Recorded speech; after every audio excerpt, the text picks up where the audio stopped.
Oh, okay, I'm gonna wait for a few people to join us for our talk with Laerta Premto today. So once she joins, I'm gonna send her an invite and we will get started. Hello to everyone joining.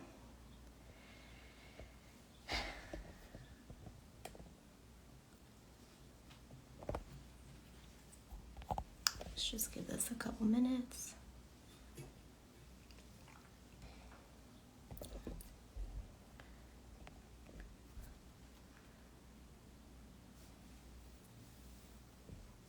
Hi, everybody.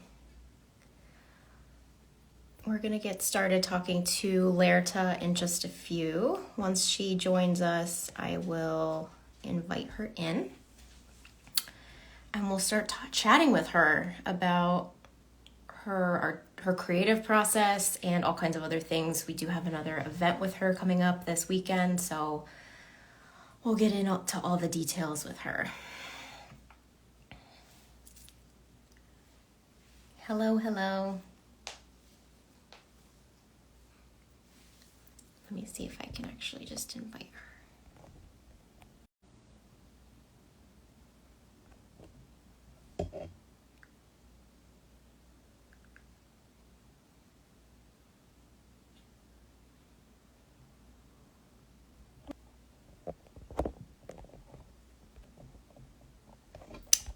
Okay, guys, I'm going to just really quickly,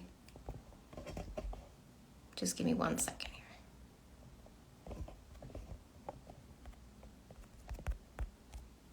here. We're gonna try to get her in here.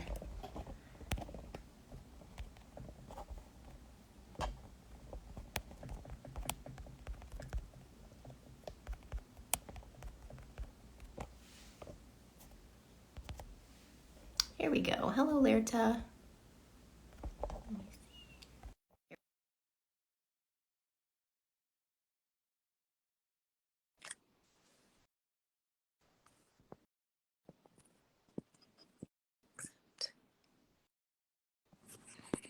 Here we go. Yeah, we did it. Hello. Hello. All right. We finally made it work. Yeah, it always takes a couple minutes, it's all right. It's all right. Yeah. So hello, how are you today? I'm doing well. How are you? Good, thank you. So for people who are currently watching, now we've got Laerta with us, so I'm just going to do a quick introduction. My name is Christine. So I manage the marketing at Sorel Gallery. Laerta is one of our amazing artists. We're going to talk to her today all about our just her creative process and everything she's been up to. But if you aren't able to stay for the whole discussion, that is okay. We are going to be posting this video on Instagram. It will also be in our blog that will come out tomorrow. So you'll be able to read kind of a written discussion as well. So there's lots of ways to catch the whole thing if you don't have time today. So with that, we can just jump in. So Laerta, if you want to introduce yourself, and typically we just start out asking, where are you from? Where are you located now? And we go from there. So kick us off. All right. Hello, everyone. My name is Laerta. I am originally from Albania. And right now I live in Providence, Rhode Island. Yeah. Okay, great. How did you get started as an artist, and what's your current style and medium for anyone who maybe hasn't seen your work, maybe just wants to know a little bit more about your background, who has seen your work? Sure. So when I was a kid, I was always into art. That's sort of like how it evolved. I was always an artist, like drawing, and had like notebooks, and I was always like noodling on things, and I was very adamant in going into art school. I was just like, this is me, this is what I'm doing. Yeah. And so I did like sort of follow that path, and then I was always into like illustrations. Illustration was my major, and I minored in graphic design, which both I now, which I love. I love that I sort of kind of continued that and followed that path. It has taken me to like really cool places. My medium has changed throughout, I think, my career. My style was very much like super tight, very realistic in the beginning. And then it has sort of become this like, I sort of transitioned from like, I used to love oils, painting in oils a lot. That was like my favorite medium in the beginning. And then I also had like a love for watercolor. And so I started incorporating my travels into my art. And I think that's sort of how this new style came about. So right now I use watercolor and pen specifically. And it has like a very whimsical sort of dreamlike style that I sort of stumbled upon when I was doing like architecture illustrations, and I had this like aha moment, and I was just like, yes, I got it. Yeah. So I think, yeah, go ahead. I was just gonna say, I think like you're always sort of trying to like find your own identity as an artist, and you sort of go through all these like different stages. And I mean, you're always also learning too, so you have to sort of be flexible in different styles. But so yeah, it was just a very an awesome kind of exploration, if you will. So in terms of your graphic designer, do you freelance now, or is that like a full-blown day job that takes you all over, or how does that work? I do freelance now. Wow. So I work for a company that I do like web stuff. Wow, amazing. So what does your process look like? Like if you were to start a new series, or just like an individual piece, walk us through how that looks for you from start to finish. Sure. Typically everything that I paint often is inspired by places that I've traveled, or just things that I sort of, I don't know, kind of come to me. But it's definitely through like seeing something, or like, for example, if I recently went to Mexico City, so I was really super drawn to plants, and so I kind of like take a lot of photos when I'm away, and then after that I sort of come back, and then you sort of like look at all of the collections of photos that you've taken, and then you're like, oh, what was I drawn to, right? What like pulled me while I was in this environment? And I found out that plants, like, I call Mexico City like a jungle city. Yeah. Because there's like plants everywhere. So I was just like, yeah, so this is going to be my new thing now. And then I sort of like look at all the photos, and then I pick like certain ones that kind of like resonate with me. And then I think that's how it comes, like the references of photo references are for sure like the base layer of inspiration.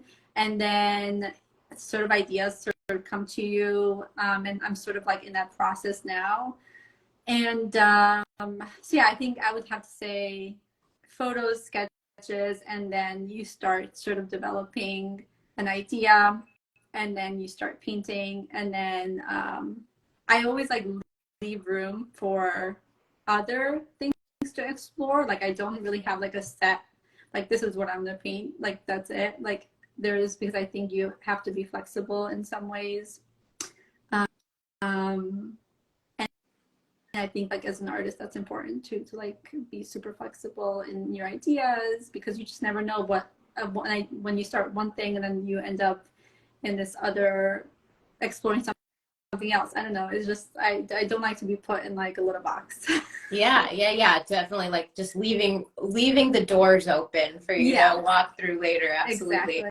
I would imagine actually taking sort of travel photos would help with that flexibility a little bit too, because you can then you have this kind of nice little like stockpile of different directions you can go in and incorporate and draw from. So that actually is like seems like it would be a perfect starting point to any series or anything like that.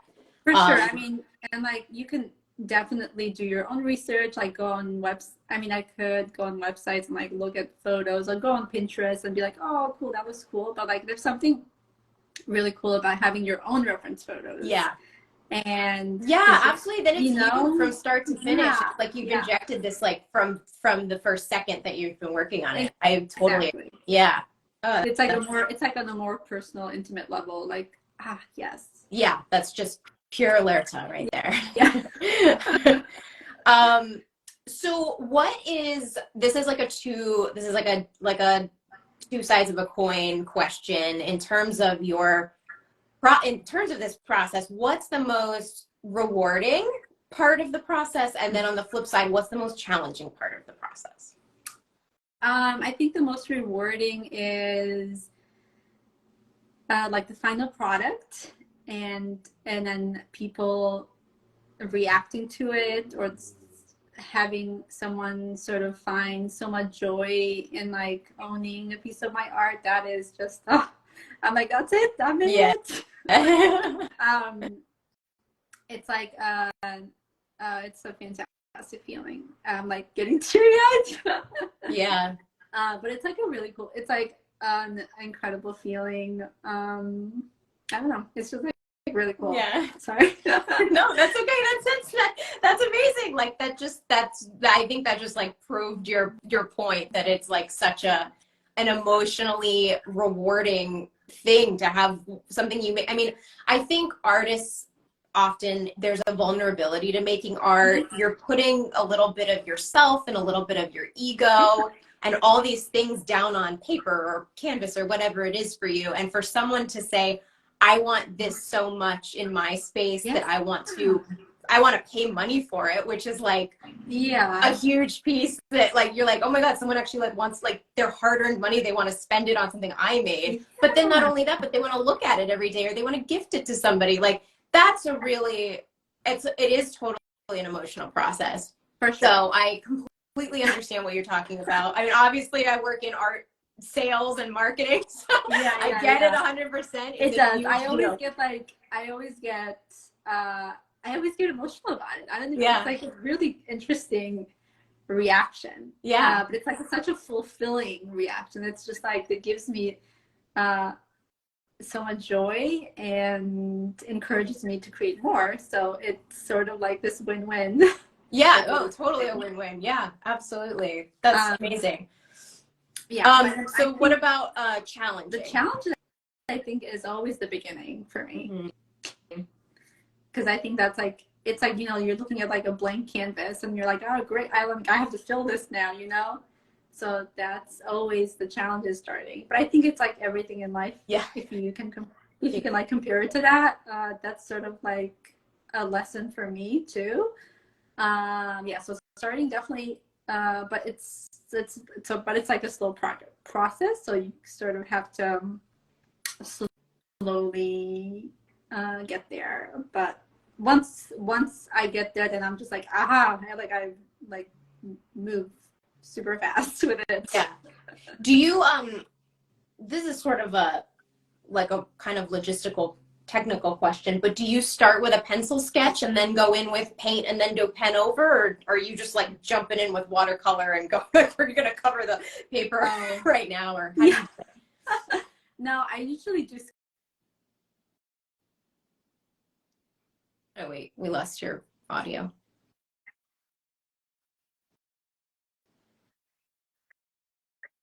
And I do, layers upon layers until I'm satisfied. And then I do pen on top. Okay. But I've also have explored doing the reverse. And that was also interesting too. But that's usually my process. Gotcha. So I'm going to hop back to, you had mentioned that travel was a big part of kind of, especially the initial part of your process. And so I've obviously read your biography. I know a little bit more about you than some people, like, but you had mentioned earlier that like you moved from from Albania. So travel has been a big part of your life, and now your artwork. So and obviously, like we just said, it's a part of the just even the like minutia of the process too. So can you talk a little bit more about how travel has played a role in your development as an artist? So taking a little bit of a broader view back from like from the technical stuff, and then knowing obviously your background. How does it play a role in how has it played a role in your development? And the development as an artist or just as a person? Yes. Well, I guess both. We could talk about both. But yeah, but first with artists and then just in general, if you have something to add. Yeah, I think travel has been a big thing for me. I mean, I came to the US, I was like 10, so I was super young. And I actually didn't know any English too, so that was very challenging. I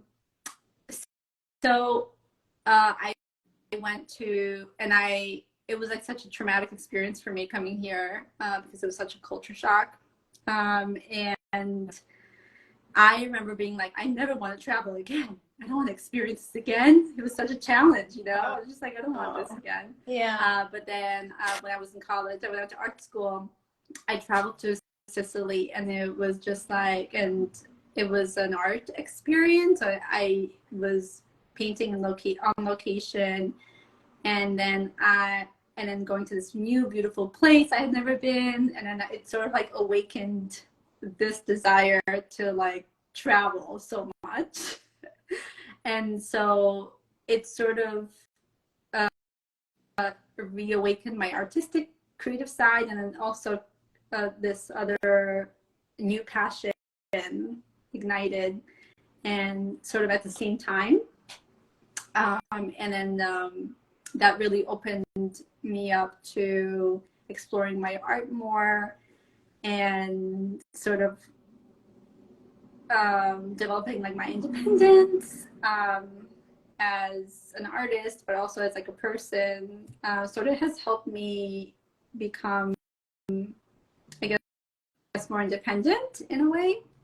And in terms of my artistic style, it has definitely, like I said, my artistic style was very, very different like 15 years ago.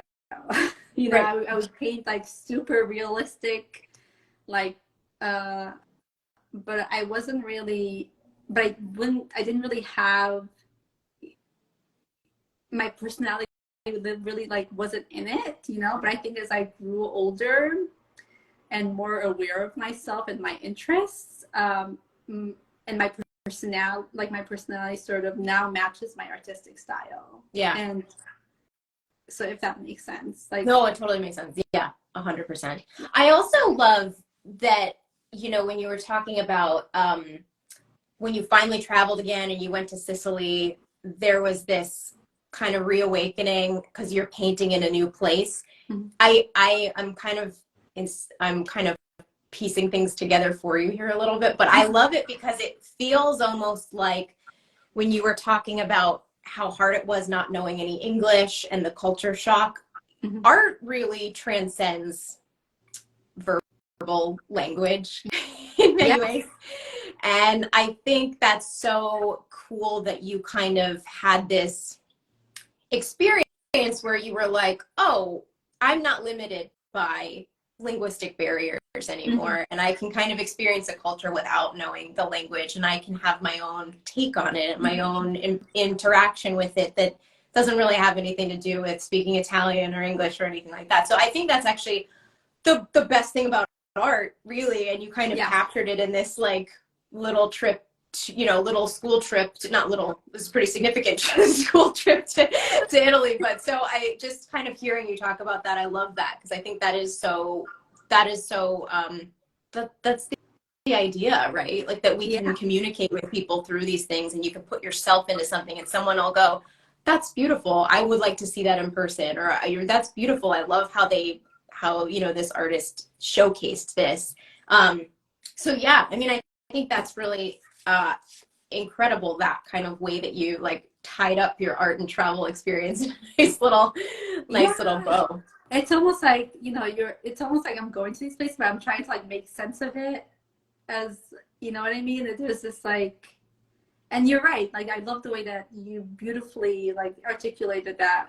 It's true, like art is very universal. Like, a person from Germany and a person from Japan can like view at one piece of art and still be amazed. Right. They don't have, it definitely transcends like the way we communicate. Right. Yeah, for sure. Right. Which is so tell us a little bit, your most recent experience you said was in Mexico, and you said you were drawn to, or Mexico City, yes. right? Mexico City. So I know you said you were really drawn to the plants there. So tell us a little bit just about like, why did you choose Mexico City? What was it that drew you there? And then just like, how was it? What did you do? Tell us about, let me live vicariously through you today. I went there for many reasons, but one of them was my good friend was staying there for a few months, and she was just like, oh, you know what, she's like, why don't you just come and visit? And I said, and at the time I was also thinking about, every time I go somewhere, I'm always like, oh, whose artist studio can I visit? Or who has lived there in the past that I can sort of go and look at their studio, get inspired in some way. And I found out Frida Kahlo, Casa Azul, her like studio and home is in Mexico City. And I was just like, perfect. Yeah, that's a good one. Yes, I have to tie this one in somehow. So that, and then also I found that there's a lot of like butterflies in Mexico City, and I had been seeing all these like signs of butterflies everywhere. So I was just like, okay, this is like all making sense. Like it's all coming together. Yeah, cool. I'm always like looking at signs of where I'm gonna go next. That's how I sort of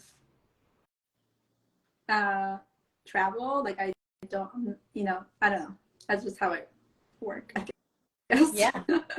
But yeah, so Mexico City was a very, very, very cool place. It was sort of magical. I loved like I said, the plants were like, it's just fantastic. The food was fantastic as well. The culture is really, really cool. Seeing like the Frida Kahlo, her her studio, and like her home, it was really interesting. Because Frida was actually the first artist that I studied when I was in like middle school. Oh, full circle. That's cool. So it had this like full circle moment, kind of like being there. It was just like, oh wow, this is amazing. Yeah. Cool. And I want to I had something else I wanted to ask you, but I'll come back to it. Because I want to skip ahead, because you were talking about how seeing her studio and everything. So you typically, I know we're talking about like the plants in Mexico City right now, but you typically, what I've seen of your work, a lot of it is animals and architecture. Mm-hmm. So I would like to ask you, what is it about those subjects that have typically drawn you to them? Obviously, understanding that when you travel, different things might speak to you, but largely it has been architecture and animals. So what is it about those that you love enough to focus on them so much that you paint them? Yeah.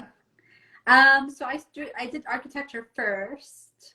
That sort of came about when I was, it was like during the pandemic, actually. Oh, okay. And I was started painting like architecture around Hartford. That was like sort of blew up, and I ended up being on the news. Like it was just like I made a poster. Like it became like this thing that I did not expect, and then that's sort of like what sort of ignited this new style of mine. And I was just like, oh, cool. So then I started doing more when I traveled more, but I loved the idea of home, how everyone is attached to home and places and architecture. Like I feel like there's this, I don't know, like idea of space and what that means to you.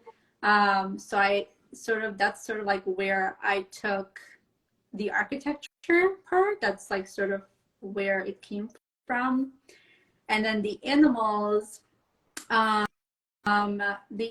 started with, so I have two nephews that I like adore, and they are always like reading these like children's books, and I felt super inspired by that. And I was always into like, oh, it'd be really cool to do like an ABC like alphabet, something like that. And then so I started drawing, I started painting animals, and then I went to Ecuador for a month, and I was super inspired by like animals there and like nature there. So I took some of those paintings and that collection with me, and I painted while I was in Ecuador. So that was like very, very cool experience. And also just like learning about different, like I learned so much about architecture. I learned so many like facts about animals, like all of these. So everything that I feel like that I paint, it's always, I'm learning as well as I paint. But whether it's like facts about them or where they live, like it's an exploration for me as well. And then whatever like products I create out of them, it's like an extension of that. Mm-hmm. I love that. What's your favorite location you've painted? Paris. I would say Paris. Fair enough. That makes sense. I was there for quite a while, so it just feels like I felt like I was in a dream. I don't know. Yeah. I can imagine that. Yeah. Yeah, and the architecture there, especially. Oh my God. Oh, yeah. Oh, everywhere you look, every corner. Yeah. Like, oh my God. Yeah, there's something new. Yeah. We talked about Frida, but are there any artists who have inspired you and your work? I guess, so I know you said you studied Frida sort of like in middle school. You obviously loved seeing her studio, but are there any artists who really influence your style or your approach to artwork or just like subject matter, anything like that? I think Norman Rockwell is one that I really I love. I love the way he like. I like the way that he sort of, his style is very sort of playful but like realistic. So I think that's sort of like how I got into watercolor more. But I also love like other mediums as well. Like Monet is really cool. I went to his studio when I was in France. Frida Kahlo. There's so many that I can't think at the moment. I'm blank. That's a good enough list, I think. That's a decent list. That's totally fine. But definitely Norman Rockwell has definitely made an impression. He's up there. All right. So you kind of started talking about this a little bit when we were talking about kind of your interest in animals. Mm-hmm. So you recently published a book. Yeah. So congratulations on that. Thank you, so thank you. It's called ABC Animal Alphabet. Yeah. So why don't you tell us a bit about it? What's it about? I know you said your nephews were kind of a big part of the process of like, you know, inspiring you to pushing you to do something like this. But just tell us about your process and how it got going and how you feel now that it's out and available. Yeah. So I started this. So my nephew definitely sort of inspired me. I was just like, oh, I think I definitely want to make children's books sometime in the future. And this was like maybe 2 or 3 years ago. I had this in my mind. At the time, I was working on another children's book. This is when I was in France, when I took like my little creative break. And I was yeah, so I was in France and I was working on another children's book. I was in the painting process, and I remember taking like a little break. I was just like, okay, maybe I need to just take a break for a little bit, go for a walk. And I stumbled into this bookstore, and I went in and I went into their children's section, and I was just like thumbing through all the books, and then I came up with like this idea. I was just like, oh my God. I'm Yeah. like, I could just do my own ABC and like little animal alphabet. So I literally went back to the apartment and like finished it in like overnight. That's amazing. So, and then like fast forward to like earlier this year, I picked it up again and I added more features to it. I added, I redesigned the cover of the book. So it definitely helped that I have like design background. That was super helpful for this Right. project. Yeah. And then I also added some animal facts in there as well. But yeah, it was like one of those like Overnight things. Yeah, it was like really, it was super fun. And then like the publishing, that was like another learning experience that was challenging, but you know, it worked out. Yeah, you did it. It's here. Yes. Okay, if you could give one piece of advice to your younger self as an artist, what would it be? I think it would be to never stop painting and just continue following your passions, like no matter what, and always practice, but also stay flexible in your journey. In 5 words or less, what is your goal as an artist? And if it's over 5 words, that's fine. We don't really care. I think my goal is just to just inspire others through my artwork. Nice. Yeah. Okay, so we're gonna do a little something different. We're gonna do a this or that portion. So are you a morning person or a night person? I'm a night person. Okay. Do you work at night, or you just like being awake at night? I work at night, but if I like once I get to a tired, like I'm just like, that's it, I'm done. I'm going to bed. Yeah. We didn't really talk much about this. Do you work in in your own apartment or your own home, or do you have like a studio space separately, or do you work like, I mean, obviously anyone who's seen the kind of teaser reel that we posted, you're painting often at like actual cafes and stuff. So where do you typically, if you're working at night, most often, where are you working? But maybe I have a studio space at home. Nice. Yeah. Okay, coffee or tea? Oh, both. Okay. But definitely coffee in the morning. Yeah. Yeah. Hot or cold? Hot. Okay. True crime or rom-com? Rom-com for sure. Me too. Come on. Yeah, if you could be any animal, what would you be? I would be a butterfly.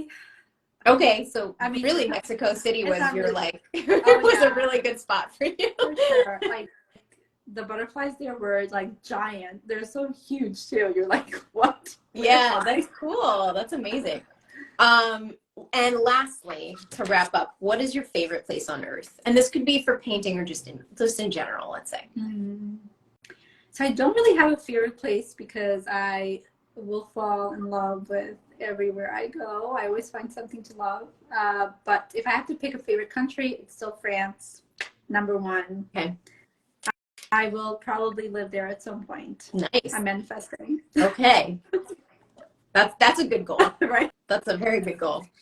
Okay, so that pretty much concludes our talk. But before we wrap up, I do want to say for anybody listening, I said this at the beginning, if you kind of jumped in at the middle or the end or whatever, we are going to be posting this. So you can watch the whole thing. It will be in our blog. So tune into that so that you can catch up on the full discussion. And also, very importantly, on Saturday, we have a book signing with Laerta at Sorrel Gallery. So that's 19 Church Lane in downtown Westport. All the information can be found at the link in our bio on Instagram. We have a blog that outlines everything there. So join us from 1 to 3 p.m. Laerta will be there with her new book, ABC Animal Alphabet. She's going to be selling copies, signing. You can meet her. You can see some of her originals that we have in the gallery. And also just in general, if you have not seen Laerta's work before, please go check it out on our website. You can find her work also at the link in bio. She has a really wide variety. She's got original paintings, but she also has prints. I actually love the idea of doing the ABC Animal Alphabet print alongside the book. Yes. If you need a good gift or anything along those lines for a happy animal loving kid that you know. So definitely go check out her work, find out more about the book signing. We hope to see everybody on Saturday at the gallery. So thank you, Laerta, so much for your time today. It was great to talk to you. I was so excited to have this conversation because I've been a huge fan of your work. I love illustration, so you're one of my favorites. So thank you, thank you, thank you. Thank you. And I look forward to seeing everyone Yes. on Saturday. Yeah, absolutely. All right, thanks, guys. All right, bye-bye. Bye.